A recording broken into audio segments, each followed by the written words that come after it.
I need my flashlight to see if it's Well, now, you can't take no sound of what we're doing. Why not? This is outlaw story. Since when were you attempting to tape any of that? What else did I ever do, huh? Yeah. What's different about that? We're in Albuquerque. Well, where's your dad? He's out there. Coming right back in. This is April 3rd? 24th. August. August. August the 24th. Yeah. 20. Albuquerque, New Mexico, United States of America. August 24th. Yeah, 24th. 1988. At Janet and Herb Christensen's 1988. Yep. home. Now those present and accounted for right now are Irv, Teddy, and Theodore Sr., and me, Muriel Munson. Munson. Yeah, And- well, anyway, I'm going to tell you about. They're right in the midst of a bunch of hunting stories, so go to it. Anyway, we walked over to dress them deer out, and then I heard a dog barking coming from There. Floyd Blossom's house down the road, you know, and the dog still coming over there, and then he caught our tracks going in from the road. With your grin. And you want to get me too then? Yeah, you're next. And so then when the dog started in there towards me, and I told Vic, I said, if that dog gets any goddamn closer, I'm gonna kill him right there. And then Blossom had come along, and he was behind the dog a ways, you know. He was following the dog, see. And so then he called the dog, and he come away from where we was, see. And so we got a hold of, the rest of us each got a hold of the horns of them, and we pulled them along in the snow over towards the road, you know. And of course, Blossom says, I know you're in there, and he says, I'm going to go back and I'm going to call the game warden, and he's going to be out here in short order. And he says, you ain't going to get away with that on my place. And I says, well, you better get your dog away from here. I says, I'll shoot you and the goddamn dog. I says, I don't want to see you anymore. And he says, well, I'm going to go back and get my gun. Well, I says, if you do, I says, there's going to be a shooting match for it, because I said, you ain't going to bother us. And of course he did. He went back and he called the game warden, and then he come out with his dog and on a highway out there, you know, and so we put the doctors in the car and sent them back past Blossom's place, see, and we told them when you get on the highway, I'm going to flash the light 3 times, and then you come down through there with the car and pick us up. We throw the deer in the back end of the trunk, and we'll go.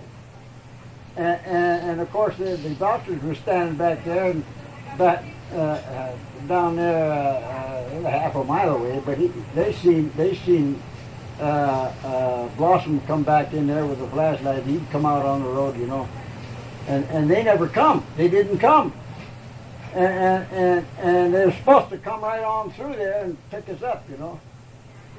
And so finally, I made some more flashes with the light, and they decided they better come, you know, and they come right past Blossom, and Blossom was hollering at us. He says, "I know where the car is." He says, "If they come by me," he says, "I'm gonna shoot." And of course the doctors come roaring down past him, you know, and hell, we was maybe 200 or 300 yards from Blossom already, you know, and so Blossom come running behind the car, you know, as fast as he could, you know, because he was slowing down so he could get into the car. Couldn't get the deer, you know, and And so I told him, don't you come no closer because I'm gonna fire. He says, go ahead. He says, I'm going to do the same thing, and he did. You know, and they threw the back doors open, and I had my rifle, and Vic, he didn't have nothing but himself, and he got into the car and shut the door, but I tried to get the gun up into the seat and hang on, and it was going pretty fast, and I losing my footing and everything, you know, and I got the gun into the seat, and I grabbed the hold, and Vic got his hand, and I got a hold of his arm too. Damn if he didn't get me pulled in, and they were going pretty fast by that time. Damn wonder that I got in the car, you know, but I was still down on the floor when Blossom fired, see. And he put one bullet, the first bullet went through the back seat, because he was down kind of in the ditch, you know, edge of the road when he was firing, and he put one bullet right through the seat, right there, the upper part of the seat where I would have been sitting. It went clear through there, and it went right on out above the windshield in the car. It was my car too. and the next shot, I still hadn't got into the car, and the next shot went right through right between the two drivers, the two men in the doctors in the front seat, and it went right through the seat there where I would have been sitting again. You know, I'd have been sitting, I'd have got both shots. But then we was quite a ways away, and I got up, I finally dragged myself up into the seat, and then doctor said, they're shooting at us, there's a hole in the place, but the bullet went through the car and the rear seat and lodged into the front seat. See, it didn't go clear through where they killed one of them doctors too.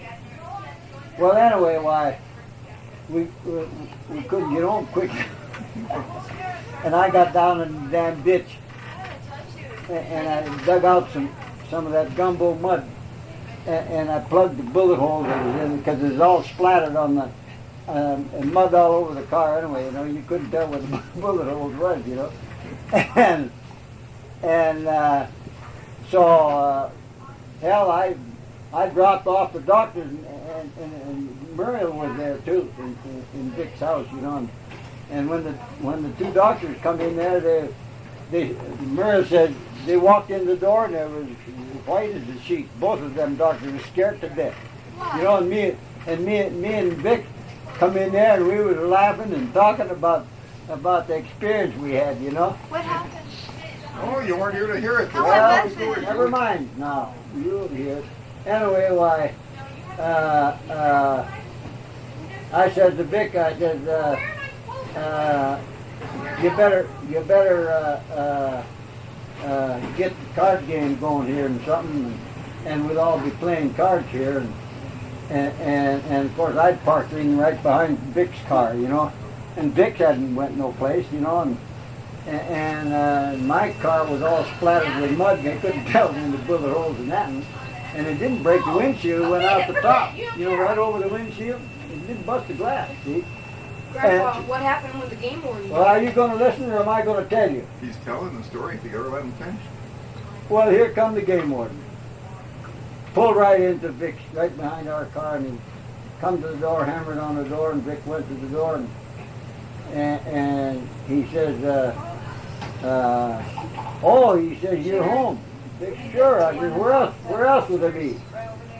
Well, he said, we're looking for somebody that killed a couple deer up by Floyd Blossom's place, and he don't really know who they are, but we think it is you, you know.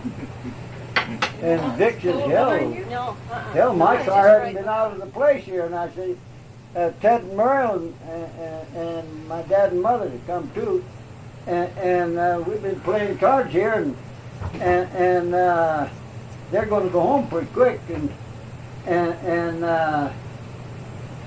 they want to know about this deer shooting scrape and Blossom shooting at the car because he told him he shot at the car.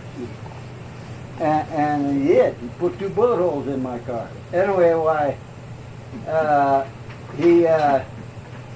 he said, well, up there at Blossom's place, somebody killed a couple nice bucks and they pulled them over by the road, but he said they never got them. And so he told us all about it. We wanted to know who the hell it could have been, you know. I think he knew all the time. And Vic says, well, he says, you know, what the hell is the name of one of them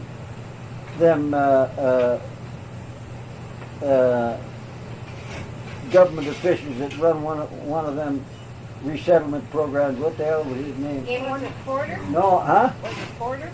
No, anyway, it was a man that he always went out and killed deer around the country, and he was always, and this Blossom said the car looked like that guy that we're talking about. His car looks like the one I shot at, you know. So and Vic says, oh yeah, that must be.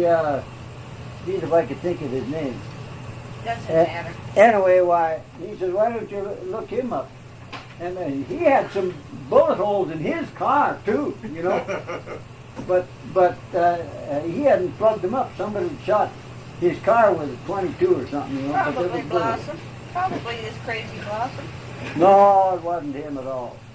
Well, anyway, they never found out who the hell we were. You know, we were talking to him. We wanted to know all about it.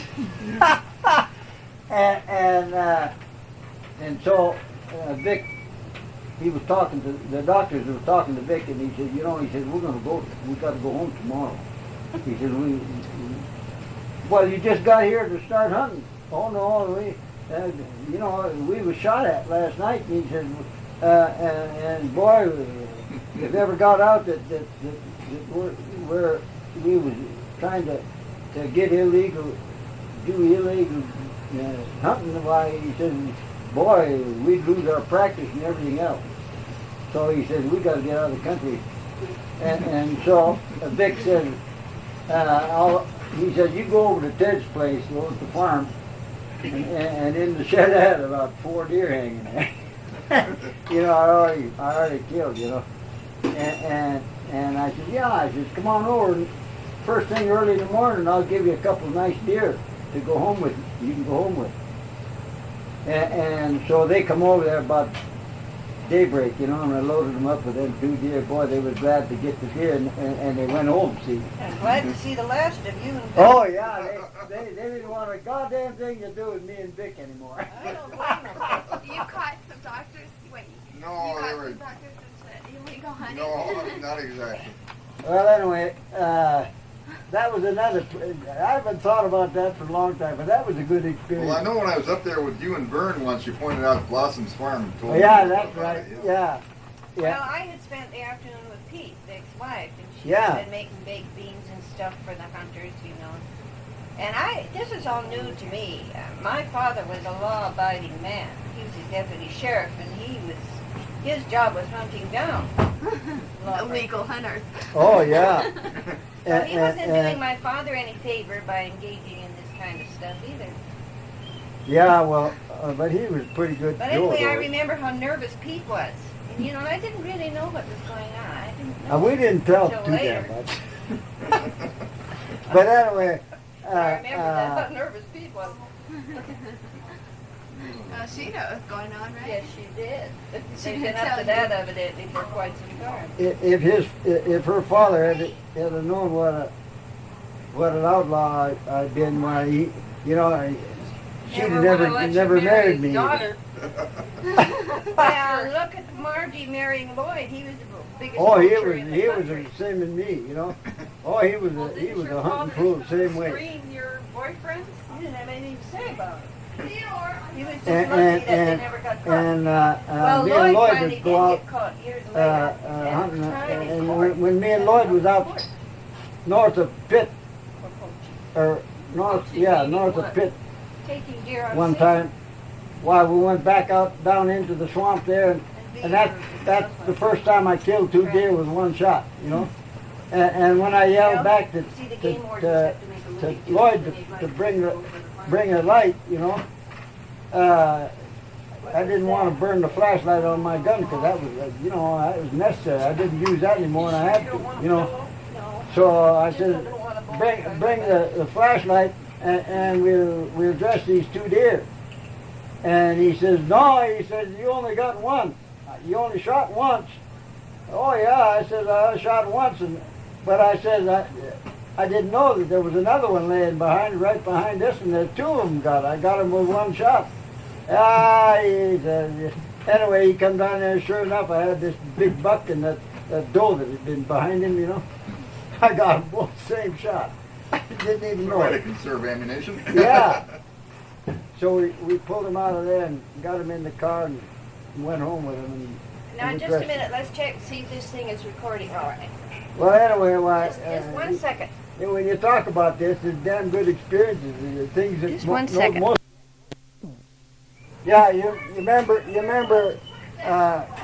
here about 2 weeks ago, we got a phone call from Muriel's sister, Margie, in Warroad, Minnesota, and she told us that Lloyd Pitt had died on Tuesday that day, and he had bone cancer, and he finally died from that, and he was 70 years old, you know, and but Lloyd Pitt and me we were outlaw bastards. We were hunting fools, I'm telling you.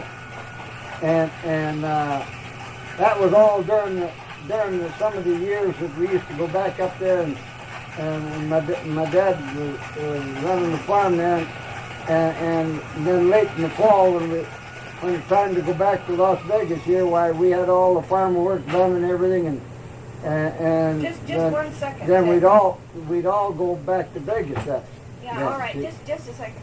Irv, have you got this door open a little bit here so we can pull some air through from the cooler?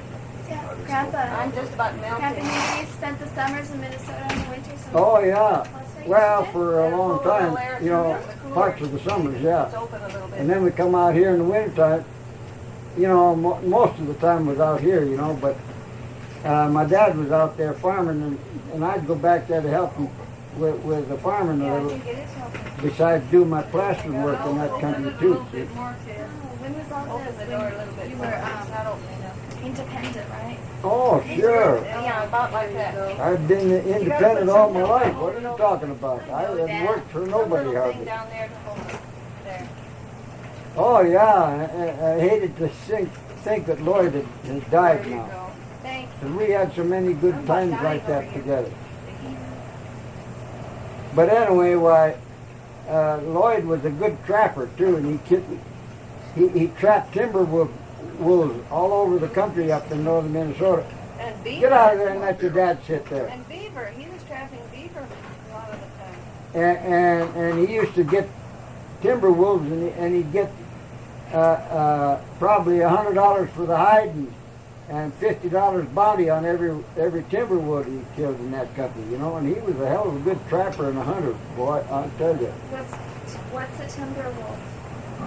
It's a 150-pound wolf that comes down out of Canada in the wintertime across the ice on them in them big lakes up northern Minnesota, and they get over into northern Minnesota and kill deer and kill moose, and they kill cattle and they kill horses. They're really vicious animals, you know. Get you there. Oh, no. My dad was living with his brother Abe up in Coleraine, Minnesota, the winter of 26 and 27, and Abe had a big German Shepherd. And that thing got lost one day, and he was looking all over, couldn't find it, you know, asked around town. And then he heard that some farmer out of town had shot a timber wolf, and he went and checked, and the county clerk refused to pay bounty on it because he said it was a German Shepherd, and sure enough, it was Abe's dog. Oh, God. Somebody had shot his German Shepherd and tried to collect the bounty. Well, them timber wolves are big dogs, big animals, you know. Oh, vicious. Yeah. They'll kill a cow, they'll kill a horse, they'll kill anything. I mean, they're really vicious. Yeah, that's why they get bounty on them. Oh, They used to sure. get bounty. so Now they're glad- protected. Yeah, They now used to be in they trouble. they got that protection on them in northern Minnesota, but all the farmers up there, I see people that come from there and they tell me that when the farmers see a timber wolf, like Woody Norland, you know, Yeah.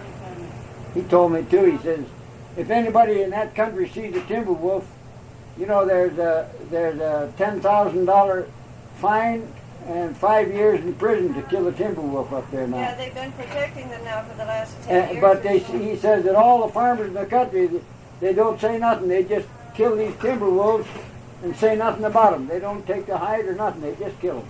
Well, they've been putting some of the farmers almost out of business. Oh, they killed killing everybody's their sheep and livestock. everything else in that country. Chickens, Oh, cattle. everything. And they're a danger to the kids who have to walk miles to school, to the rural school. Oh, them timber wolves are really vicious, you know, and they got them protected. That's what gets me.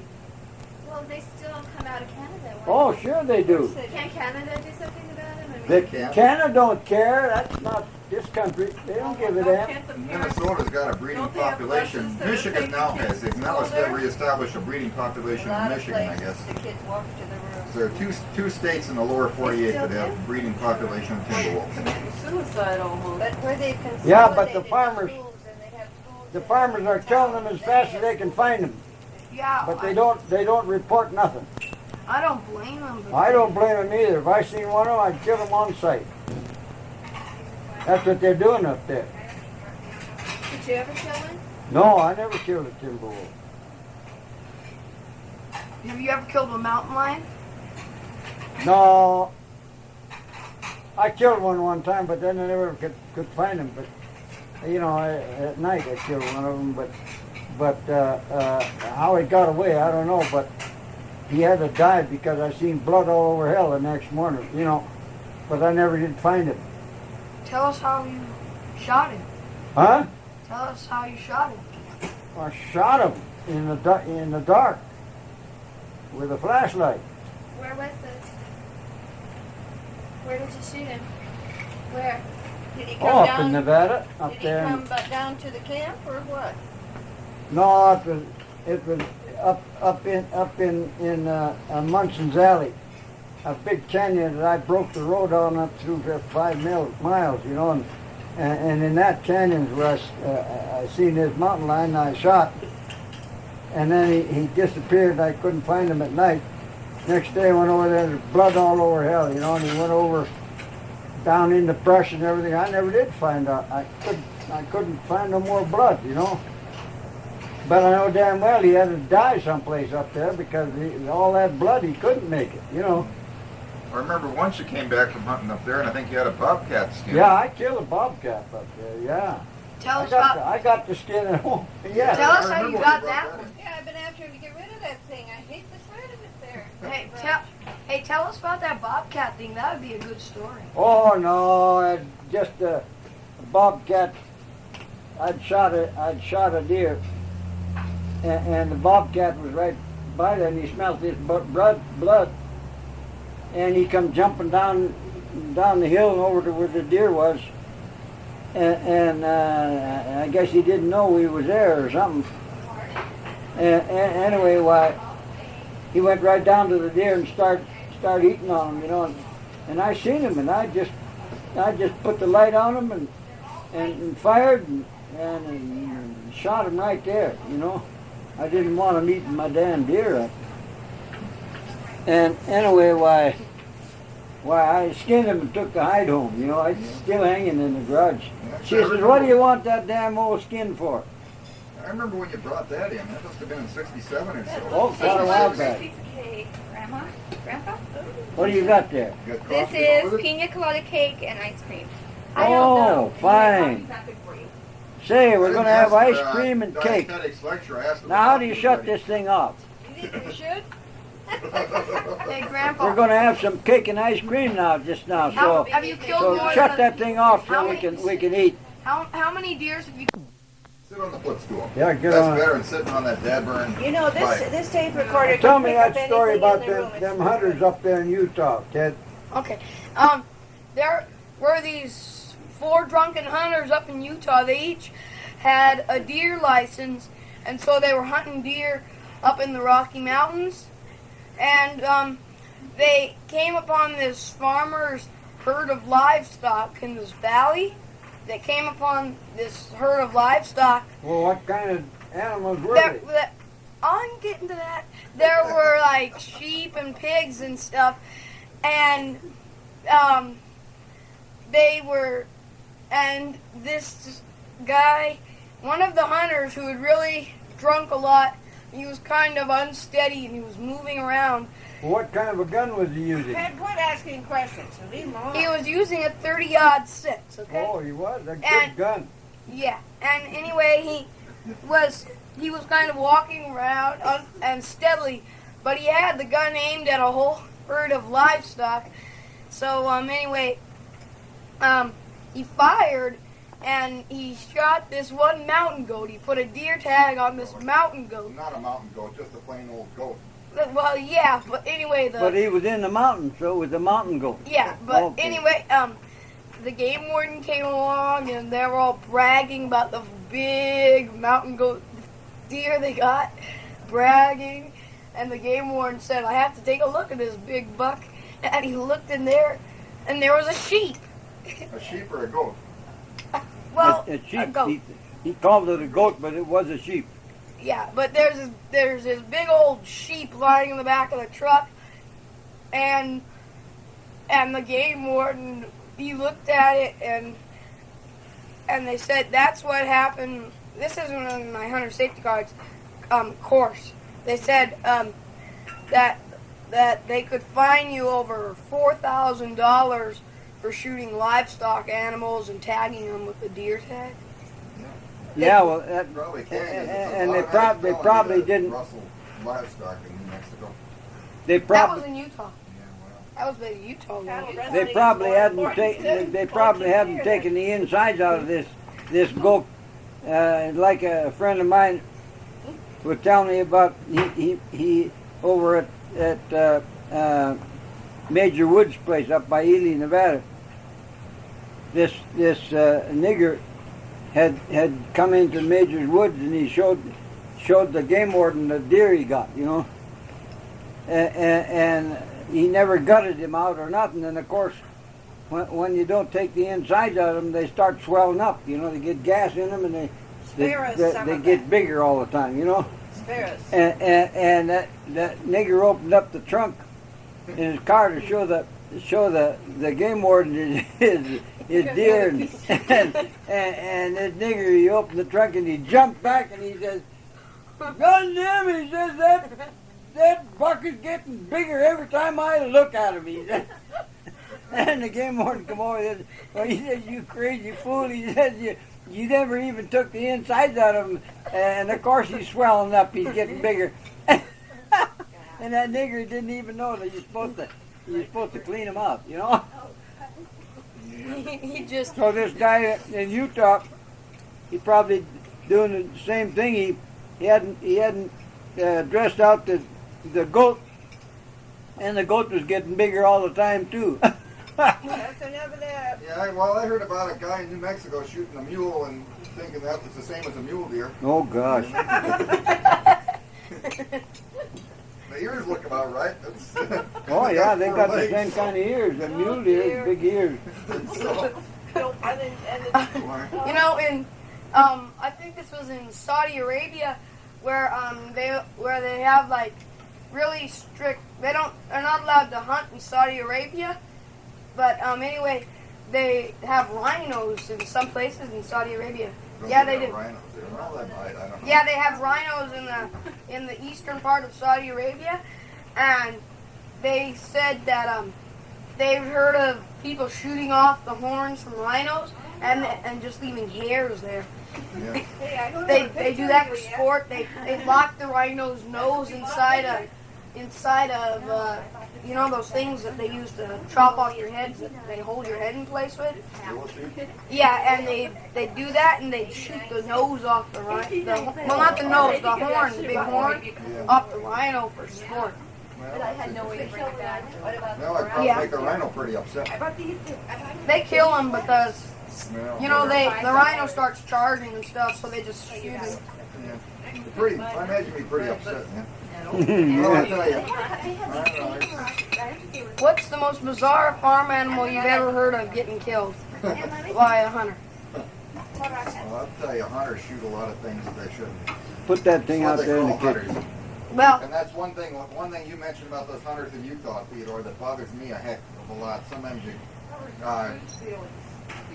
go near some hunting camps down here and all they're doing is drinking. Sometimes you go near some hunting camps and you can tell all they're doing is the same thing. Well, Ted, I've seen this in New Mexico. I imagine you have elsewhere too. That some hunting camps, about all they do is sit around and drink. Oh, sure. Gosh, and that scares me. I stay away from those places. Yeah, up in Nevada, a lot of them do that. you know, one Then time.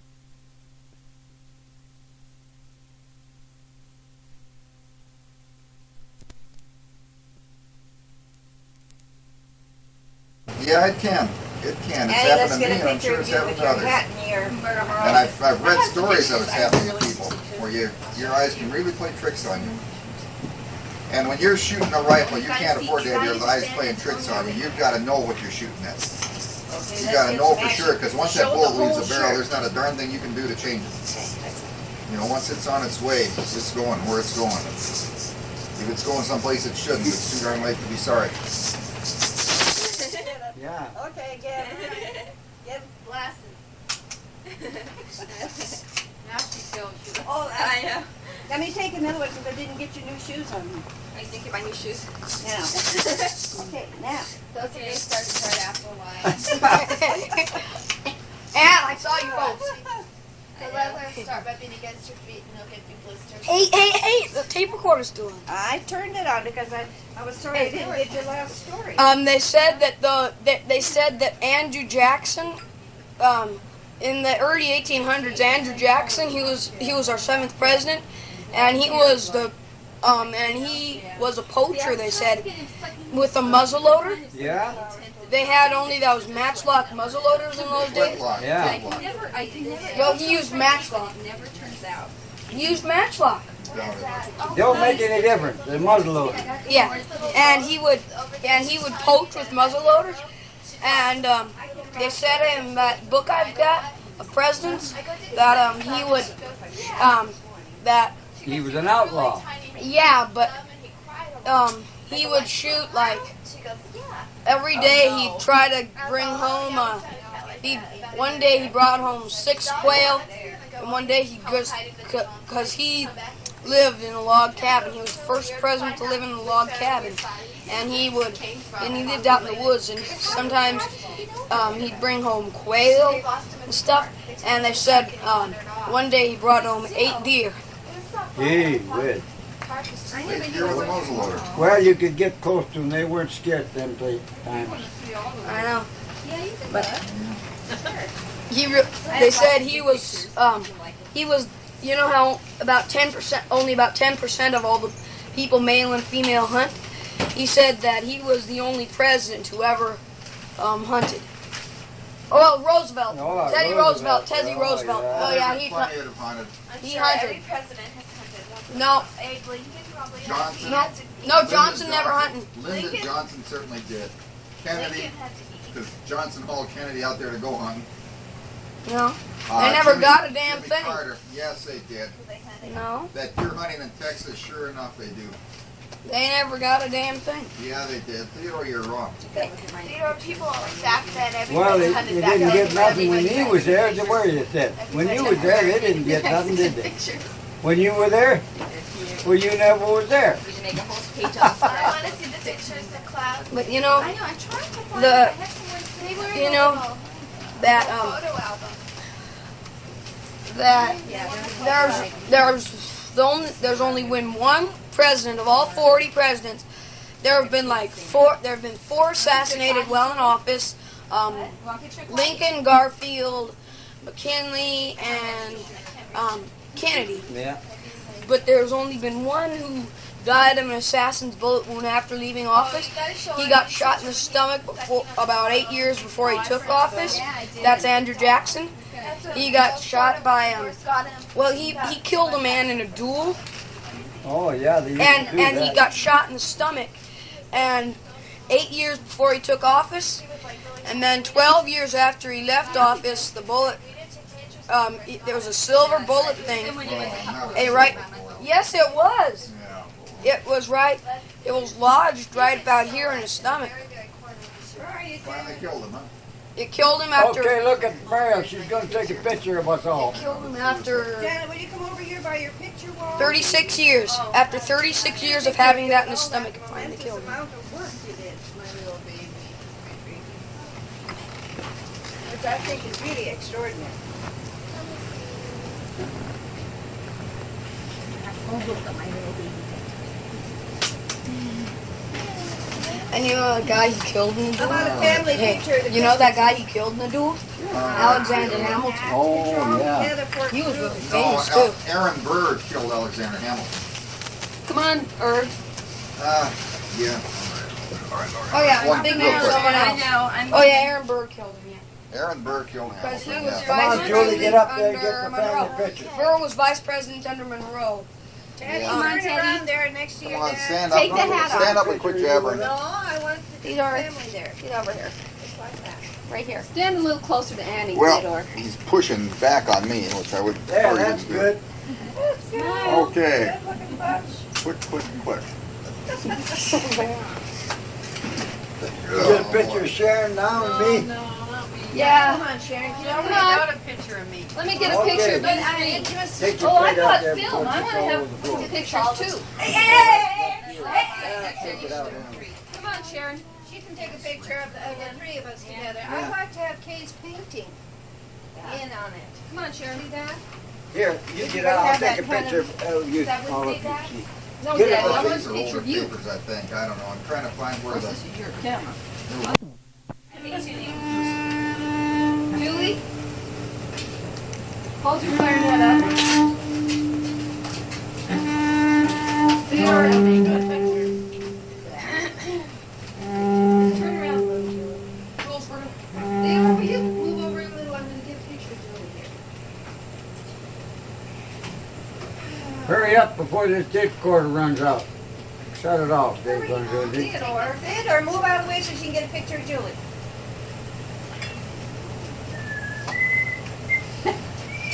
She's showing those perfect teeth that cost a fortune. Okay, now I'm gonna- My teeth didn't cost a fortune. They look perfect What was too. wrong with your teeth in the first place, Julie? Oh, just crooked mostly.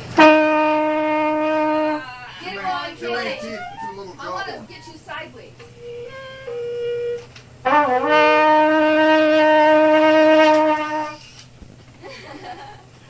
Okay, move it up. Move it. I can't see the music.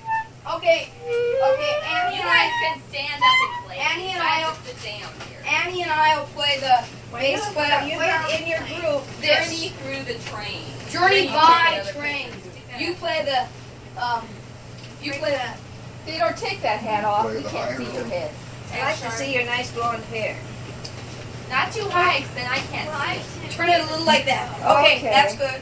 Okay. Wait. Wait. How fast is it gonna go? Wait, let's find an easier one. Theodore, back up there.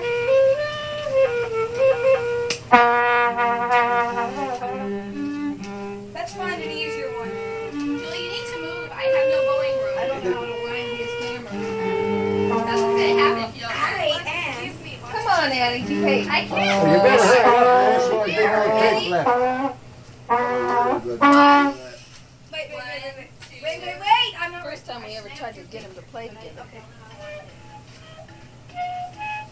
Well,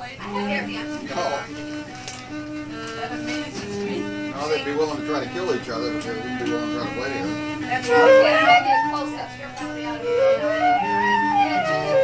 Yeah, Julie, why don't you stand more like Theodore that way?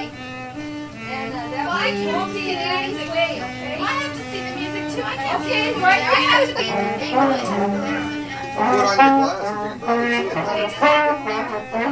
Okay, Julie, come up a little closer. Well, not very often. She's I want supposed you to. to like it closer. My camera go. Let's just get the top one, okay? Okay, stand. Just for the picture, will you stand a little closer to Annie and hold her? And Theodore, put your trombone down a little. Now, don't stick it in your mouth. Yeah, act like you're friendly instead of like you're trying to kill each I want other. a picture of your faces here with your instrument. Just for practice. Now, Act like your friends. Wow, Theodore, can you play this?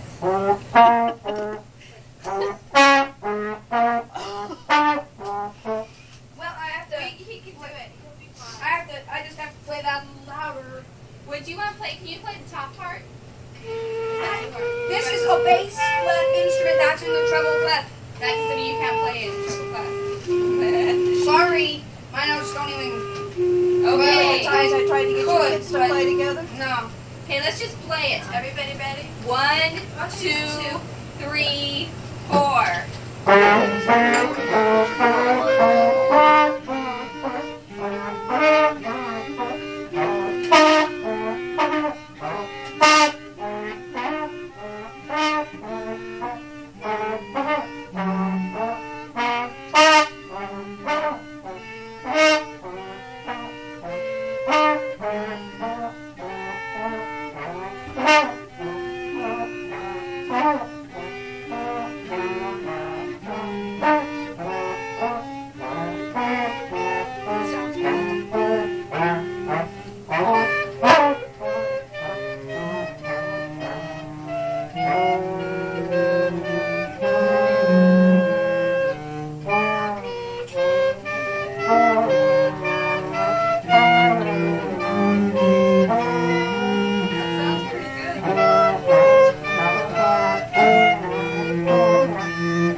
I'd like to have a picture of Mom and Daddy together. If you'd stand up there.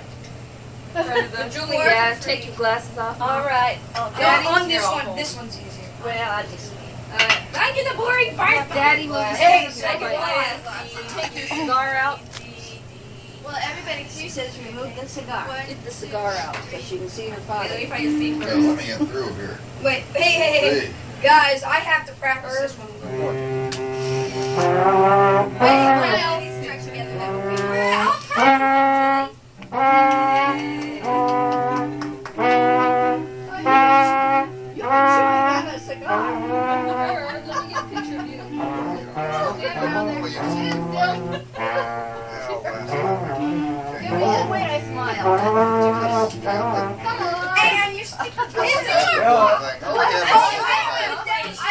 Smiler. I already took one tonight. Smile. Oh, just what a click growl. it. Smile. Oh, that sounds good. Say that sounded really good. I'll show you a little play another way.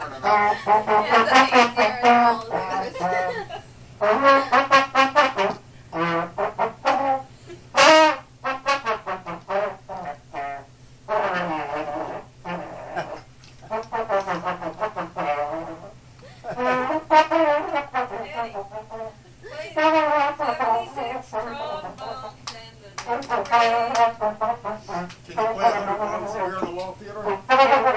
All verses? What? Outside in the carport?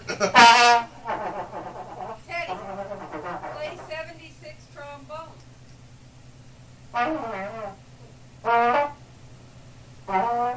How about Everything's Coming Up Roses? I know you all learned how to play that in band. But Ann knows some of that. That's out of the band book. For some reason.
at the band concert. Hey, Teddy, what did you play at the band concert? Play your solo. What Oh, was it? Robin and John. That was. Play Let's see if I can't remember it. No, I'll just play I'm a Yankee Doodle Dandy. Okay. Okay. Closer for Let that. me Take a picture of you sitting right there. make a good picture on her exercise. Want me to stand up? That's close up, so just take it kind of. Okay. Where do I click? Right here? Yeah.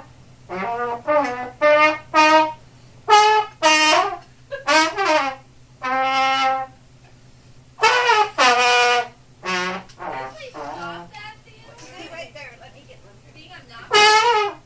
Stop it. No, Now hold it down. no, we want him to play.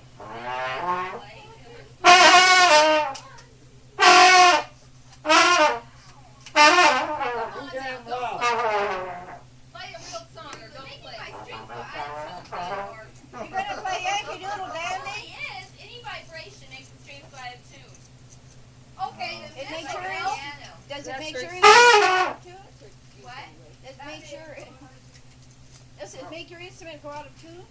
Now look, Annie, is there something that you'd like to play alone while I got the paper for it going? I noticed you have a ukulele in your bed.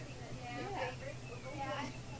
Would you do it? Right now, while it's My idea was I had to teach myself how to play it, and I've bought some books and stuff, but I haven't had time to do it. Okay, so you can play. But it'd be fun if you would play. All right. I can't. You're gonna disturb my box. Play it. Yeah.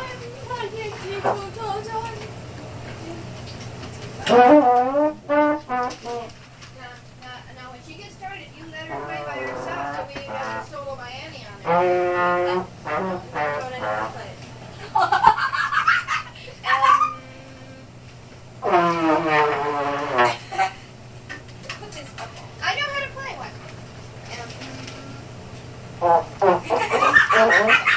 I have to keep it firm off a shirt. I can't just got to where's the ukulele? Who took the ukulele out of my room? Not me. Where's the ukulele? Will you guys shush? Why are you laughing at it? I can't tell you. You sound like a dead cow. Hey, that's not bad. More like a dying cow.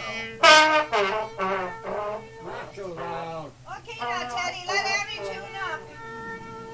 Teddy, I can give her a piano accompany. no. No, this is unaccompanied. Let's let Annie do it the way she wants to. ukulele for you all, Oh, but your mom can't seem to find Julie can find You it. play these in the bedroom against the wall. I know, but she can't find it. If it's in this house, Julie can find it. Well, it's in the bedroom then, Janet's bedroom, sitting against the wall. Over there on the way to the bathroom. In the bedroom, sitting against the wall. Teddy, now let Annie play this by herself, and then we'll have something together, see? I was trying to tune it and I didn't get it out. So I gave up on the last couple of chance. Annie? Well, I just can't.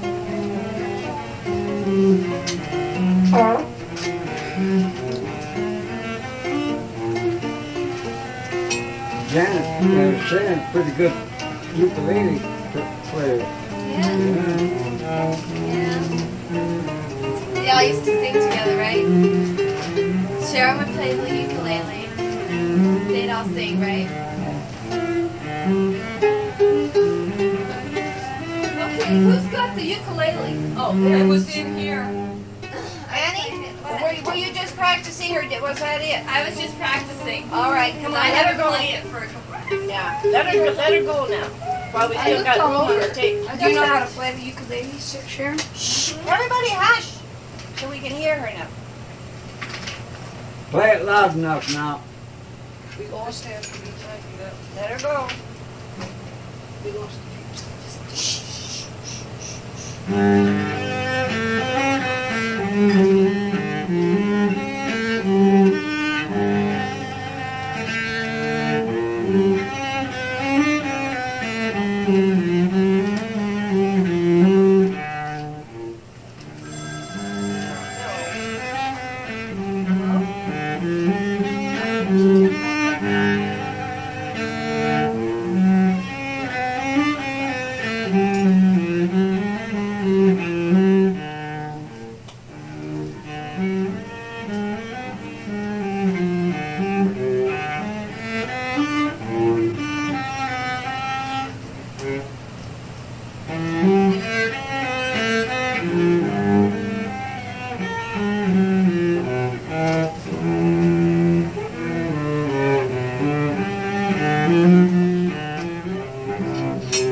That was awfully pretty.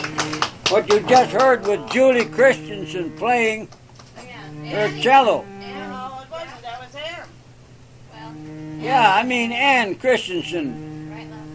Wait, Julie, do you want to play a solo or on the Oh clarinet? gosh, I don't even have a phone. All I have is And this was in Albuquerque, New Mexico, August the 24th of 1988 that she's doing this. See, that's Bach. Bach wrote that. He transcribed it to his See? wife on his deathbed. So it's like one of the very best things he ever heard. You ought to be making a tune on that by yourself too. No. How can I do that? Sure you can. Oh, I don't play that. I don't have anything to play. You gotta shut that off. Now come on, listen, boy. When I was a little bitty baby, my mama would rock me in the cradle in those old cotton fields back home. Oh, when those cotton balls get rotten, you can't pay very much cotton. Oh, come on, Mom. Let's sing. Cotton fields back home. It was down in Louisiana, just about a mile from Texarkana. In those old cotton fields back home. When I was a little bitty baby, my mama would rock me in the cradle. In those old cotton fields back home. When I was a little bitty baby, my mama would rock me in the cradle. In those old cotton fields back home. Hey, good. you guys have any more songs up your sleeve? Sharon plays that ukulele real good. Sure does. Oh, well, well, well, bye, bye, bye, bye, happiness, hello, loneliness, I think I'm gonna cry, bye, bye, my love, bye, bye, there goes my baby with someone new, she sure looks happy, I sure am blue, she was my baby till he stepped in. Goodbye to romance, left my heaven. Well, well, well, bye, bye, bye, bye, bye, happiness. Hello, loneliness. I think I'm gonna cry. Bye, bye, my love, bye, bye. There goes. See, what's the other verse? Well, that's good. That was it. Well, that's some good old songs. You kids used to play together. All of you girls used to sing them Sing it songs again, and the together. second verse will come back to us. You sure? Goodbye to romance, goodbye to love, goodbye to heaven, the stars above. And there's a reason that I'm so free. My loving baby has gone from me. Well, well, well, bye, bye, love. Bye, bye, happiness. Hello, loneliness. I think I'm gonna die. Bye, bye, my love, goodbye. I just think I'm gonna die. Bye, bye, my love, goodbye. Good. Baby, I passed you on the street, and my heart fell at your feet. I can't help it.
Boy, you haven't forgotten a lot of them old songs, have you, Sharon? We sang them so many times. Remember how often we sang those? I was telling the kids that we used to sing at every federal thing, every federal party. And Yes, and for the 4-H campaign. I learned this one when I was 16. She was only 16, only 16, and I loved her so, but she was too young to fall in love, and I was too young to know. We'd laugh and we'd sing to the little things that made my heart glow. She was too young to fall in love, and I was too young to know. Why did I give my heart so fast? It never will happen again. I was a mere lad of 16. I've aged a year since then. She was only 16, only 16, and with eyes that would glow. She was too young to fall in love, and I was too young to know. She was too young to fall in love, and I was too young to know. How about Big Bad John? Yay! Or one thing, take record. Big Bad John. I don't know. He had it. He had Big Bad John. Well, It starts out like I don't You think better that's not- one we ever sang. I think it was. No, sir. Well, I know Sharon remembered it one time we were singing out on the front porch. Bad John. Sweet 16. I remember hearing that. La la la la la la la la, happy birthday, sweet 16. La la la la la la la la la, happy birthday, sweet 16. 2 nights and night I've waited for, because you're not the baby anymore. You've turned into the prettiest girl I've ever seen. Happy birthday, sweet 16. What happened to that funny face, that little tomboy that wore satins and lace? I can't believe my eyes, just a teenage dream. Happy birthday, sweet 16. When you were only 6, I was your big brother, and then you were 10, we didn't like each other. Then you were 13, you were my Bonnie Valentine. Since you've grown up, your future is shown up. From now on, you're gonna be mine, so getting out of breath. If I should smile